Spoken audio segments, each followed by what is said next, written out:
Hello, I'm Richard Raffan. In this video you're going to see how I true up this plate. This was roughed out just over a year ago. It's now December 23, early December, and this was turned on the 31st of July 22. It's changed shape. It's now 10 millimeters longer than it is wide, which is about 3/8 of an inch, and it will go on to these dovetail jaws, 5-inch dovetail jaws, and everything will be done on that. Now, I make a lot of plates, and I will go a long way to avoid expanding jaws inside a recess in the base of a bowl. One is it doesn't provide as good a grip, and two is it compromises the depth to which you can hollow. It just takes away some of your design options. And so for these kinds of things, I've got these larger dovetail jaws. These are 5-inch, 128 diameter, I think that is, something like that. And when I roughed this out, this was a circle. It's now slightly oval. So as I put it in, I just need to get it as central as possible. But I'm not going to be too far out anyway. And all I want at this stage is a little shoulder on this side to expand the jaws into. I don't need all that rest. Just use what I think is probably an 8-inch one.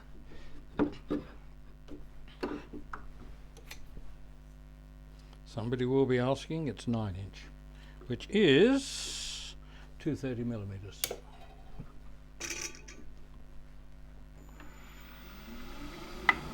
So just have a little shoulder here done with the 3/4 inch square end scraper,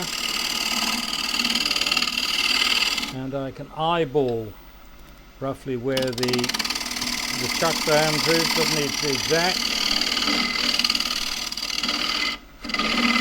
Main thing is take away the middle bit so that the jaws can actually get in there to grip. Now, I haven't dovetailed that at all. I don't normally bother, but if you do, you can get in under with something like a skewed chisel, or some of you will have the specialized tool. This is, by the smell of it, box elder. I wasn't quite sure what it was. So I hang plate on the jaws and wind the jaws back in until I can rattle it around a bit and then expand them. Now I have some dividers already set to the diameter I want, but first I need to get everything I don't want on this piece off, and so that's truing it up to start with, and I do that with a 1/2-inch spindle gouge, which is my favourite tool for this kind of thing.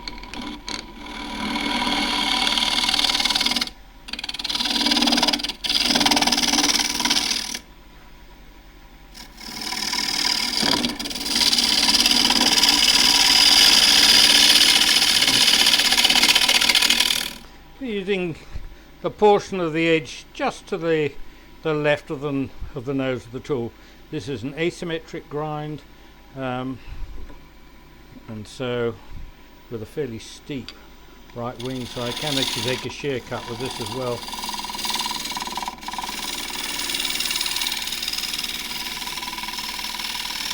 Gently out into space, otherwise you tear the rim away. And I'm going to bring the tool rest around here so that I can true up the top face and just square this up a little bit. There's a little bit chipped out up there. This is just easing the tool forward with my thumb, and you can see I've got a fairly, I hope you can see, got a fairly tight grip of it. The end of the handle is against my, just underneath my ribs. So it's really hinged from the end of the handle. I'm not trying to move the whole hand across. Roll the tool right over so on its side so I can do the top rim.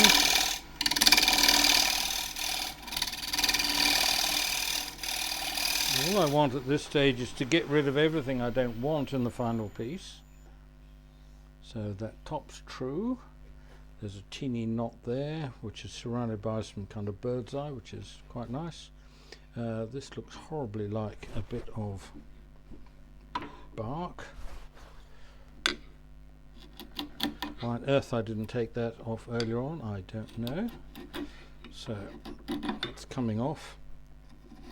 And if I don't take it off, in the long run it'll just fall off. So if you're thinking of a piece lasting a few decades, then get the bark off now. Save nature doing it later. It's a bit rough there. Now I need to assess, mark where my diameter for gripping is. We're going to be seeing a little bit more in this video than I was anticipating. The point isn't quite as sharp as I'd like. So that's across the diameter.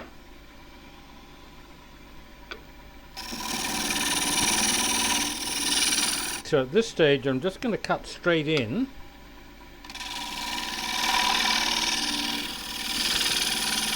And roll the tool, just open up the flute slightly so I can just squeeze the tool back. And so really what I want to get rid of is that. I don't want that in the final piece. And there's what could be bark up here as well. Yes, it is.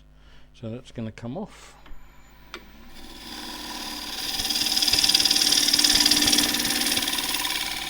This plate is beginning to look a bit shallower than I was expecting. So I've got some calipers which will get in there and just see what's happening, or what I've got to play with really is the main thing. So that's the wall thickness just there. I've got enough, but I don't really want to bring the plate diameter, the foot diameter down to there, because that's getting a bit impractical on a bowl this size.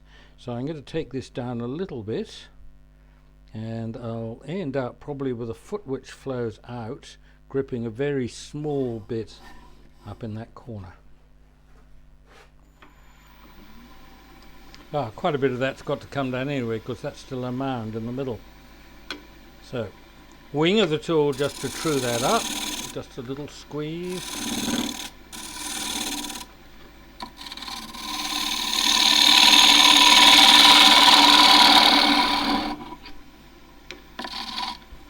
Probably go a few more revs. I'm running at 1500 actually.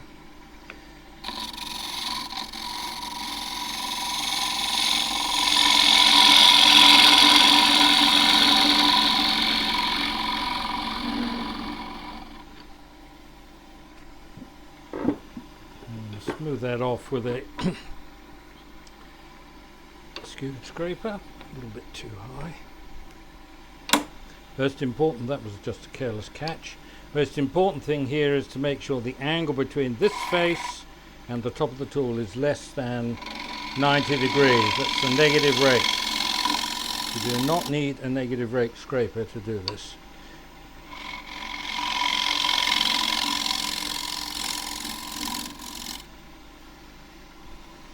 Just see where the edge of that bark is coming down. So that's beginning to look a bit better. I can take it down a little bit more, probably down to about that diameter.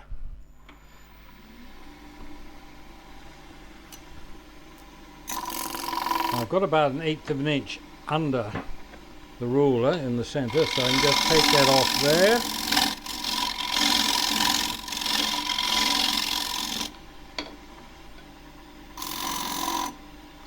Slightly lumpy in the middle.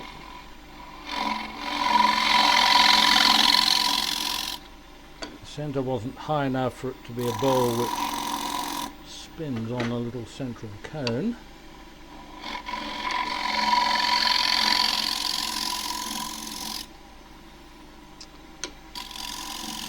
Right, so I've virtually got rid of the little shoulder I didn't want. Ooh, just there, and by the time that's sanded that'll be barely noticeable. Let's check my diameter here. That's a shade large.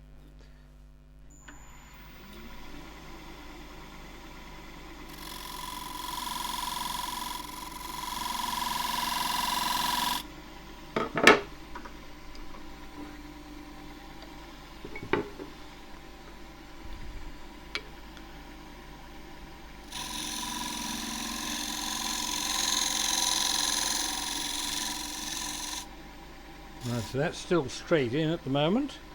And take a little shear cut back to the top of the bead. At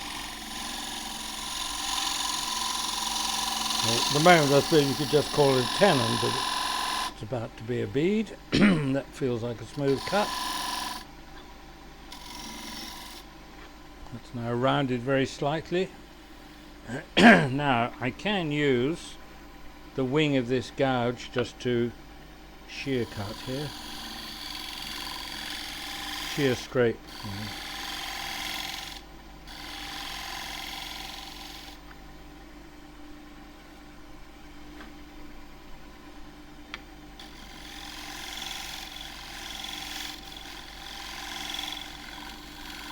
That feels pretty nice, so I'm just going to come in a little bit harder there around the top, and then I'm going to roll this rim over, but I'll do that from the other side. Now the bottom looks a bit kind of naked there. I'll just put a little bead in. Okay, this is the 1/2 inch spindle gouge.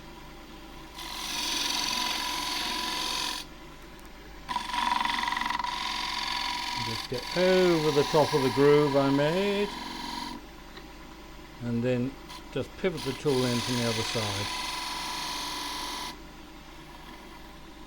It feels horrible. So there's the bead is cut absolutely cleanly, but I didn't get one cut to meet the other at the bottom of the groove. I just need to go in there with the tool right on its side. Feels fine. Good. So that can get sanded. 180 grit.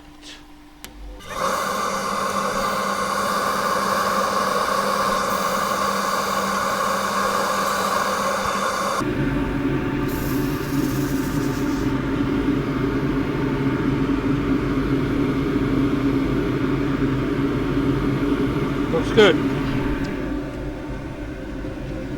So, and 240 grit. I'm just leaning on the headstock so I can pull my hand in to the sanding. Now I can kind of lean into it. What I'm trying to avoid doing is twisting my lower back.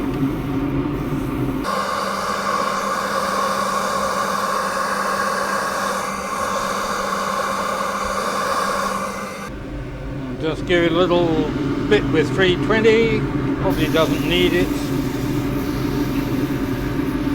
Utilitarian plate.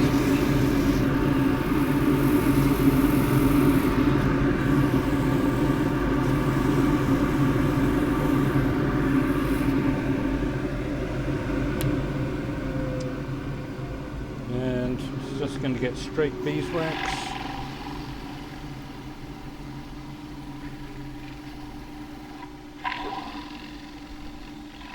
This plate will get washed before it gets used, and the beeswax will come off, most of it, and then the wood will build up of the patina as the plate is used.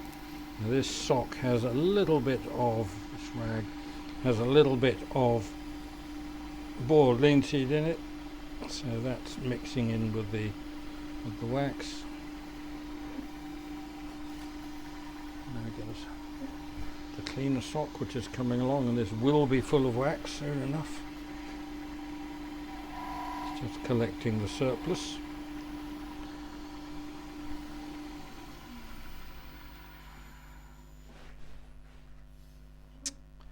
and that gets turned around, and if you get the foot the right size for the chuck, there will be no mark on the wood.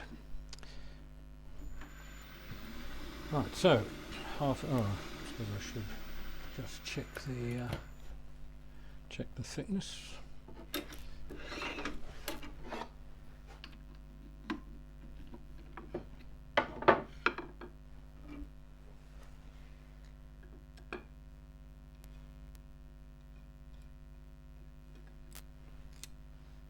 It's around, it can be down very slightly from what it is, which is 11 millimeters, which is just under ½ inch. Can be a wee bit thinner anyway.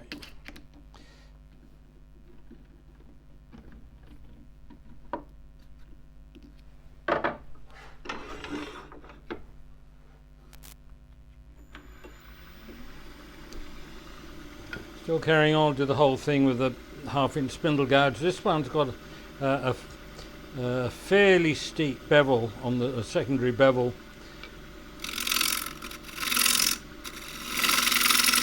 I should be even able to take a shear cut across the bottom.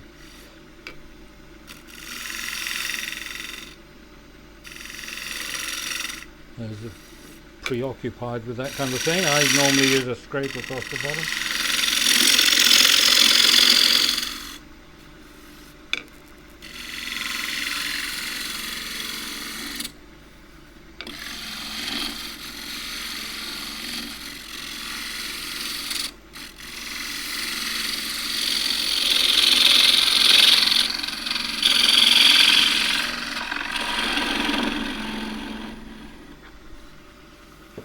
Feels a little lumpy at the moment, so I've got my multi straight edge, a little bit of plywood. Yeah, there's a dip around there. I'll come across to my skewed scraper.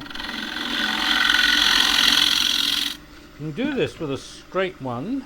This has got a very slight radius, so you can't get both corners of the tool in at once. I just find it a bit more difficult to move the tool at right angles to the face I'm cutting than if it's at an angle. It's more kind of pull back. I feel I've got a little bit more control that way.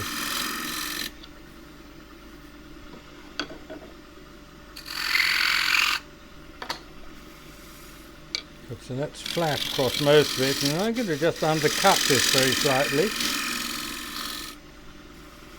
For a couple of reasons. One is that it looks quite nice, and possibly the more important reason is that if I want to rechuck the piece, I can. Now I need to just get underneath that bead using a skewed chisel, like a negative rake scraper. I can just undercut that a little bit.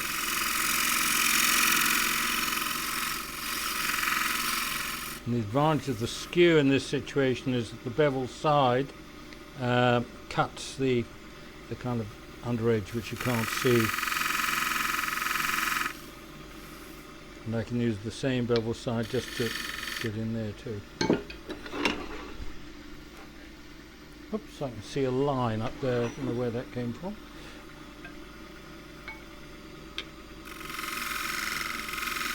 I'm watching it over that side. Right, back to the 180 grit.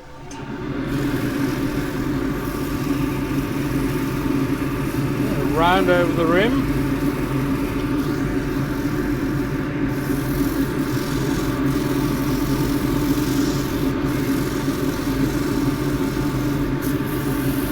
Generally just have a little go at it, a few seconds, and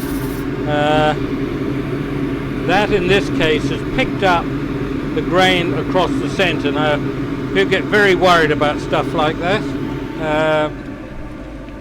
I'm just going to go back to the 120. I could power sand this, but we'll just do it by hand on this time, because not everybody's got power sanding.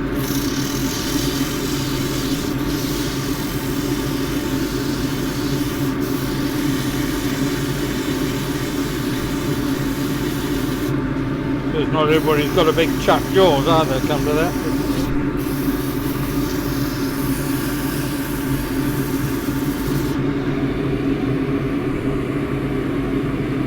Right, so that's gone, but leaving a very slight lump in the middle. More thing I can feel. So to get rid of the lump in the middle, do it by hand, rotate the lathe by hand, so every time you push you're sanding across center.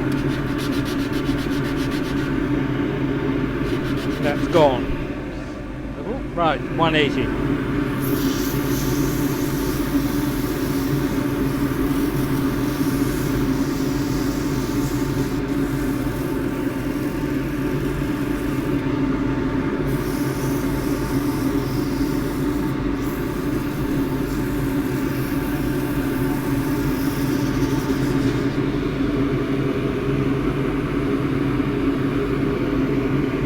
Looks good, feels alright.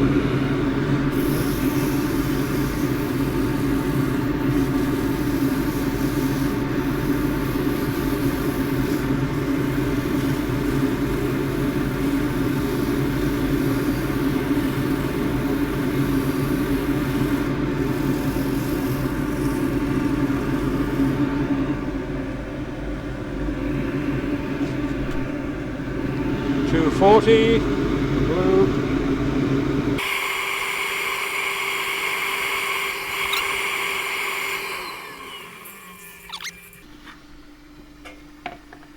This time I'm just going to wipe it in with the newer sock. So I want to get this filled up with wax.